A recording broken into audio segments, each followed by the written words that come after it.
The U.S. Civil War. The Southern states seceded for states' rights to enslave people. By late 1862, a mailman remembered to pick up a letter he accidentally dropped. This led to Confederate forces, led by Robert E. Lee, to move into neutral Maryland. Union forces were cut off guard, which led to the Battle of Camp Hill in Pennsylvania. The Union general, George McClellan, was completely surprised, which led to the loss of the battle and the Confederates capturing Philadelphia, cutting most of the Union off from the railroads, which led to Judah P. Benjamin negotiating support from the French and British, who were waiting for one big success. At the same time, Confederate General Braxton Bragg recaptured Kentucky. Union President Abraham Lincoln announced the Emancipation Proclamation, which freed all the slaves in the Confederate territory, but because the Union was losing at the time, this was seen at the time as a desperate grasp at straws. In late 1863, this led to the end of the Civil War, Confederate states leaving, taking Kentucky, but the Union supporting Western Virginia gets to stay. At the time, people blamed Lincoln for dividing the country, acting almost like a dictator, and not truly caring about the enslaved people, which cost him the election. But in the long term, a lot of people in the US have came to really enjoy him, mostly for his post-presidency career as being a writer and supporter of early socialist movement. In the Confederacy, President Jefferson Davis continued his job, overseeing Reconstruction, development of the Arizona Territory, and the Indian Territory, which was reincorporated as the state of Sequoia, which became kind of its own mini-confederacy, with the eastern parts being directly ruled by the 5 tribes. The west was more opened up to Dixie colonials, but it should also be noted that it happened in the east, but especially in the western half of the state. Indigenous people were stripped from their families and put into charter schools, which by modern definition committed cultural genocide by assimilating the natives into white southern culture. It stopped becoming mandatory by the 1930s, but the last one of these schools closed in 2023. Soon after the end of the Civil War, the French actually allied with the Confederacy to install Maximilian Habsburg to the throne of Mexico. Invading to install an ally to its south, this also directly led to northern Mexican states being incorporated into the Confederacy. The Republican president of the US really hated this, but couldn't do anything because they were currently dealing with the Mormon War, who themselves were trying to secede. This was violently put down. The US officially dissolved the church, but those who were still practicing mostly escaped to the Confederacy, helping populate the Arizona Territory and the new Mexican states, most notably being the new Arizona port city of Brigham. Davis honored the Confederacy Constitution and only served one 6-year term. By the end of his term, factions started growing, such as the reestablishment of the Southern Democrats, who were pro-Davis, pro-farming and decentralization, and pro-slavery, and the centrists, who weren't centrist in political neutral terms, but centrist as in they believed in centralized, stronger federal authority and industry, as well as being anti-slavery. Notably, Robert E. Lee was a centrist. But Democrat John C. Breckinridge became president. The former vice president of the U.S. under James Buchanan and his ever-extending mustache tried culturally pushing the Confederacy away from America, eventually settling on a flag that everyone can like, and started construction of the Southern Pacific Railroad from Richmond to Montgomery to New Orleans to Tijuana. The former Mexican states, now Confederate territories, because the Constitution had slavery forced on them, which the native Hispanic people did not like at all, which led to an armed resistance movement, which was totally not funded by the Democrats in the U.S. 1874, war hero, former ambassador to Egypt, and possible werewolf Braxton Bragg gets elected, personally leading an army into the Rio Grande territory to fight the Mexicans. But at the same time, the Union also declared war on the Confederacy to end slavery, 1875 starting the Second American Dixie War. The British and French really liked that cheap cotton, but they were uninterested because of that whole slavery thing. Please stop doing that. And Mexico was also dealing with its own crisis, because none of Maximilian's children lived past infancy, so he tried adopting the grandchildren of the first Mexican emperor, but then Maximilian's brother, Karl Ludwig, claimed the throne, and Maximilian wanted a popular vote for who's going to be the emperor, but he died, and Karl said absolutely not and just took the throne. The Confederacy captured Missouri, but it mostly became a stalemate along river lines, except for with William Tecumseh Sherman, who went from California to the Gulf of Mexico, basically burning everything in his path, and drawing a lot of the Mexican Confederate fighters to his side. Ironically, both presidents died a year into the war from unrelated reasons. This led to Judah P. Benjamin being the first Jewish head of state since the time of the Romans. After 2.5 years of fighting, this led to a compromise. Some territories from Virginia were given to the Union, a sparsely populated part of southern Missouri was given to the Confederates. The Mississippi River became much like the Danube, an international water river, and slavery was slowly worked out of the Confederacy. For the rest of his term, he tried doing stuff that was eventually finished by the person who supported him but had to run against him to prevent someone else, the first centrist president, former General James Longstreet. Benjamin and Longstreet used federal money to compensate plantation owners for the loss of their slaves, gave protections to Catholics, but also still expected them to learn English. Sonora became a state with its capital being renamed to Stonewall. And industry was pushed in areas that weren't just New Orleans and Virginia.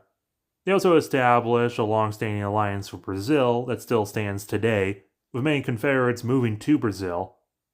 Now, it wasn't all sunshine and rainbows, especially if your skin was anything but alabaster, but many citizens felt the black code didn't go far enough in hatred.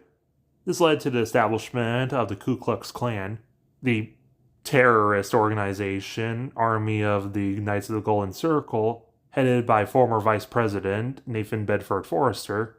The Klan was made up of people running around and terrorizing anyone who wasn't white and Protestant enough. And the Golden Circle got a strong foothold in the next election with John Wilkes Booth, reorganizing the Democratic Party into the Desegregation Party. Now, black people are no longer in chains, but they're still not allowed around any white folk. And now, with government support, the Klan is just terrorizing the countryside, leading to many black people escaping the South in the Great Migration, or at least for those who can make it out. The thing a lot of people forget these days is the Klan was also very anti-Catholic and anti-Jewish, but didn't care about the Mormons. Jefferson Davis was pro-segregation, but he was questionable about this anti-Semitism. As Davis lay on his deathbed, he literally pleaded with the Congress.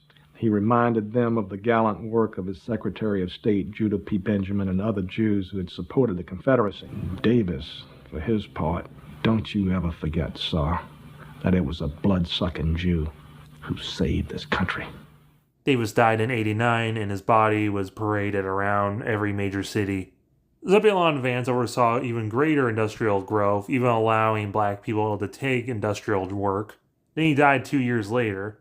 His vice president, Murphy J. Foster, decided to move the Confederate capital from Richmond back to Montgomery, Alabama, because it's more centrally located with the rest of the Confederacy, as well as it's in the heart of the Deep South, so it was around supporters rather than Virginia, who was very centrist. Virginia was the first Confederate state to allow women to vote in 1889. She served until 1895 as the first and for a good while only woman in the House of Representatives. The only other states that allowed women to vote until the 90s was Sequoia, Mississippi, Louisiana, Texas, Arizona, Chihuahua, and Baja California. Robert E. Lee Jr. came next. He tried negotiating to purchase Cuba from Spain, until the CSS Richmond blew up off the coast of Florida. It was a coincidence, but this rallied the Confederacy to go to war with Spain. President William McKinley of the U.S. saw this as an opportunity, so he enacted the Monroe Doctrine and joined the Confederacy, so this started the Spanish-American War. Taking away all of Spain's colonies, Cuba was given to the Confederacy, America took Guam, Puerto Rico, the Philippines. Confederates were also given Spanish Guinea, which was turned into Equatorial Guinea, which was kind of like the Confederates' version of Liberia or Sierra Leone. The US and CS started growing closer together, even joining together to free Panama just so they can make the canal. Also at the same time, Alaska was traded to the UK for Hawaii. Due to its better position, and Alaska's resources wouldn't be discovered until the 2010s. This led to Confederate company Coca-Cola moving to Hawaii. Many people were disgusted by this war in both the CS and US, including Abraham Lincoln, who hated seeing the US becoming more imperial and siding with the CS, to the point where he decided to leave in exile to Canada. A frail and gaunt Lincoln exiled to Canada. He never returned to his homeland. In June 1905, interview from Montreal, shortly before his death. I pray that someday the colored people of Confederate America will be free. A nation stained with the blood of injustice cannot stand.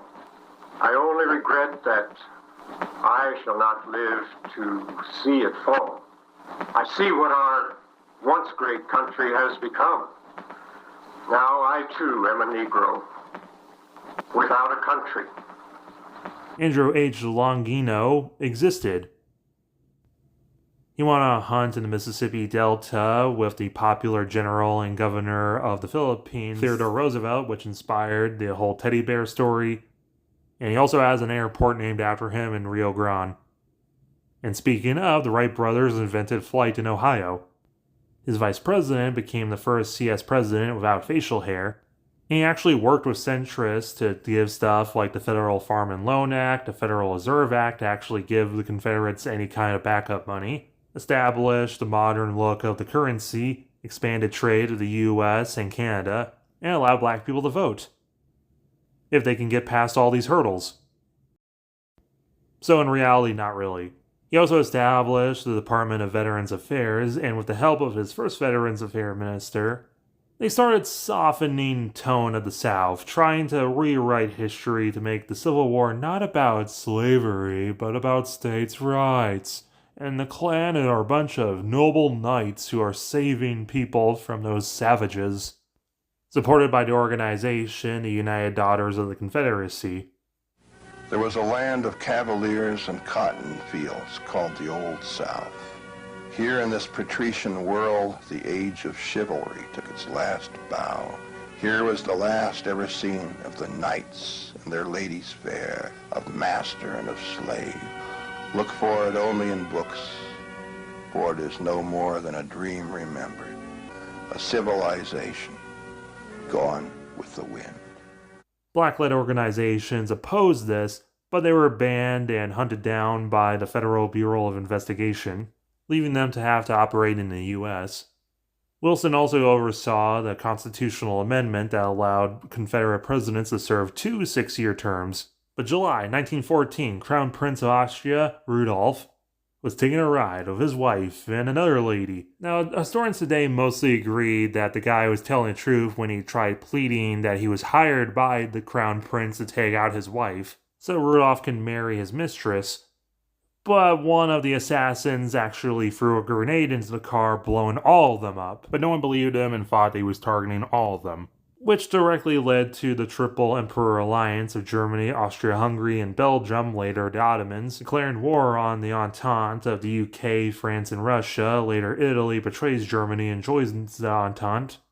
Wilson really did not want to go into the war, until the UK leaked to him the Zimmermann telegram, with Germany trying to get Mexico to stab the Confederates in the back and allowing them to have a lot of their old territory from the US and CS.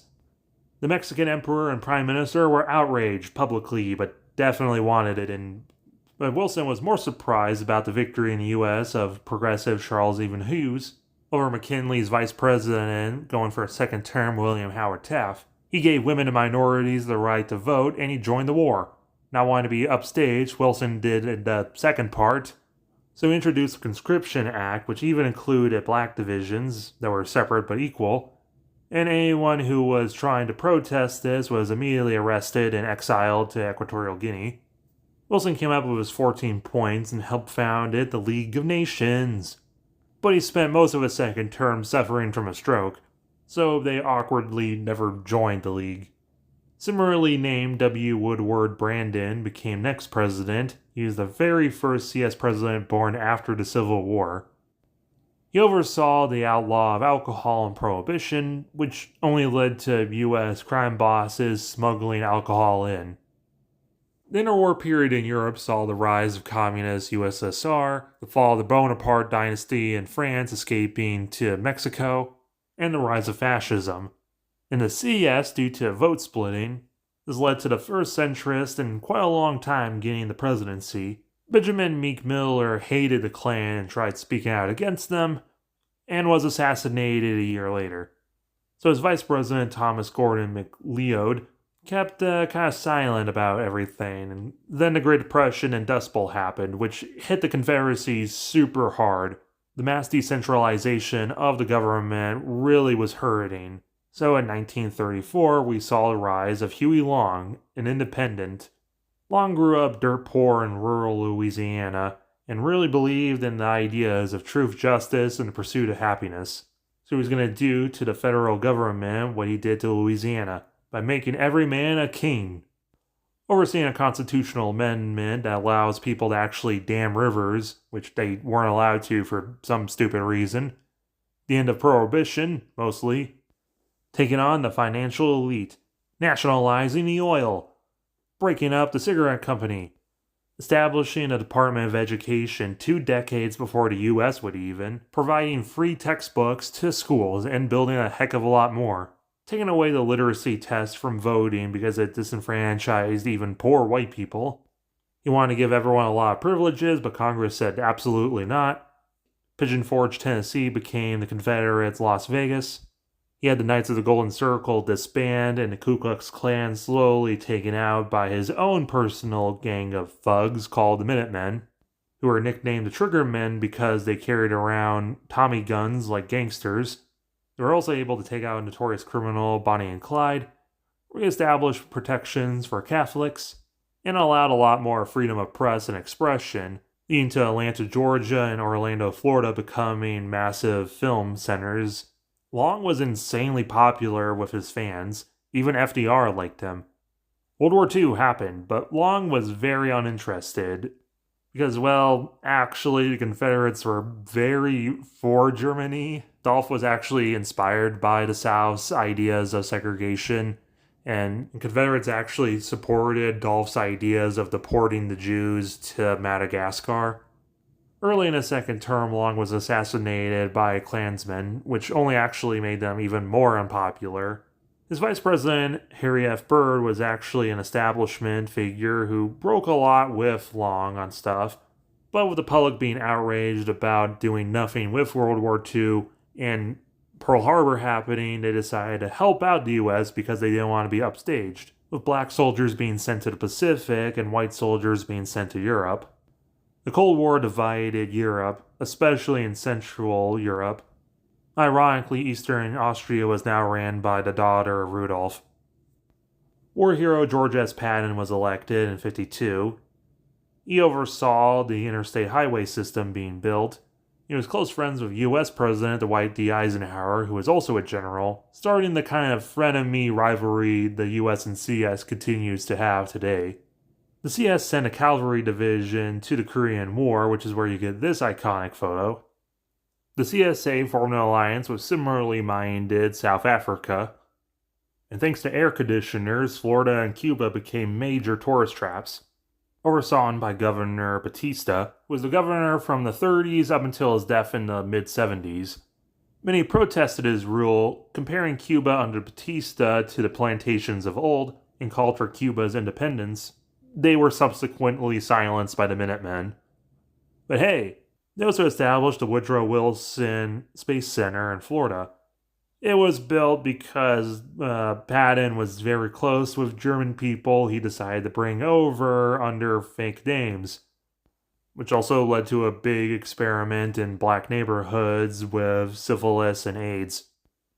In 1955, a 14-year-old was arrested for not giving up a seat to a white man in Montgomery.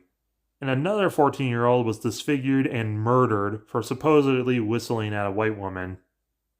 A new organization was founded, and people protested, and white racists protested that, and it was broken up by the Minutemen, who are now part of the FBI. Rosa Parks copied the first 14-year-old's bus protest and became far more famous around the world. This led to the founding of the Southern Christian Leadership Conference and the Student Nonviolence Coordination Committee, who sat in and protested segregation, all of which was sort of organized by Martin Luther King Jr. He preached about how he wanted everyone to live equally, and even attempted to run for president, which was barred. And then in the next election, Strom Thurmond was elected, and he put down these nonviolent protests with the police and military. King was arrested for tax evasion he never actually did. But King's messaging kept resonating with people, and this founded the Congress of Racial Equality, or CORE, who fought to try and desegregate the system, especially in the local elections, which was met with violence. Lots of violence and arrest. Meanwhile, Nicaragua, US-backed dictators were overthrown by communists, which eventually led to the Nicaraguan Missile Crisis, but luckily US President JFK was able to talk them down when Strom Thurmond was threatening war, and that whole thing knocked about 40 years off of everyone's lives. JFK was not a fan of Thurmond and had strong words against him and the Confederate stance in the world. In the election of 1960, and with the world around us, the question is whether the world will exist, half slave or half free, whether it will move in the direction of freedom, in the direction of the road that we are taking, or whether it will move in the direction of slavery. If we do well here, if we meet our obligations, if we're moving ahead, then I think freedom will be secure around the world. If we fail, then freedom fails. MLK published a letter saying that injustice anywhere is injustice everywhere. And in 1963, he was actually found innocent of tax evasion. 250,000 people gathered for his release date in Montgomery, Alabama. And in front of the Jefferson Davis Memorial, he gave his famous I Have a Dream speech. A few days later, a church was bombed, and JFK was assassinated during a diplomatic visit to the South. These days we know it was because of the reemergence of the KKK, who are now operating like before without government support, openly with the FBI definitely funding them. But Thurmond considered it as a big conspiracy, so had many of the political parties outlawed. John Connally, the governor of Texas, was arrested as a possible conspirator, and news stations blamed the Big Six of the Civil Rights Movement. This led directly to Bloody Week, Bloody Tuesday, where a peaceful protest in Tuscaloosa, Alabama, were violently beaten up, and Bloody Sunday, where a peaceful protest that was marching from Selma to Montgomery were violently beaten up on a bridge. MLK escaped from being arrested again and denounced the actions of the government. The CS joined the US in the Vietnam War, and just conveniently, the majority of the people the CS sent were black people, as well as Elvis Presley, who was previously arrested because his music was considered subversive and satanic. After his tour of duty in Vietnam, he escaped to the US and became a megastar. The space industry really took off in the US, which began the space race between the US, CS, and USSR. Meanwhile, the government was basically funding massacres. King gave the mountaintop speech, which led to exiles in Oakland, California to found a Black Panther Party to protect people, and were secretly ran in and out of the CS and US by another organization, with gay people, women, and Catholics also protesting. The establishment candidate, Barry Goldwater, was elected, and he clamped down on these protests hard, leading to King's arrest again. U.S. President Hubert Humphrey hated this, but the U.S. elected Ronald Reagan in a landslide, and he and Barry actually were close friends, even with Barry being pissed that the U.S. made it to the moon first. Overseeing the overthrow of Panama's election to install a new dictator so that the U.S. can keep the canal, expanded nukes in South Africa, and began secretly the Iran-Contra, a new triangle trade where the US and CS will sell guns to Iran, who will give the money to Nicaraguan anti-government guerrillas. while ironically leading the war on drugs, which saw mostly African American people arrested for false drug charges as well as pumping cocaine into black neighborhoods, and ironically siding with other communists in Angola, so securing South Africa. George Wallace was elected to be a very safe, very establishment candidate, declaring segregation now, segregation tomorrow, segregation forever. But in early 1983, there was an attempt on him and Ronald Reagan. Reagan made it past clean, but he was now paralyzed from the waist down. He was now in pain for the rest of his life, and he learned about the concept of karma in the hospital. He denounced his previous actions and stances with the Desegregation Party, begging for forgiveness, and as soon as he left the hospital, he got to work dismantling the system, much to a lot of protest. The concept of his real-life redemption arc was later used as the inspiration for the classic Southern series My Name is Earl.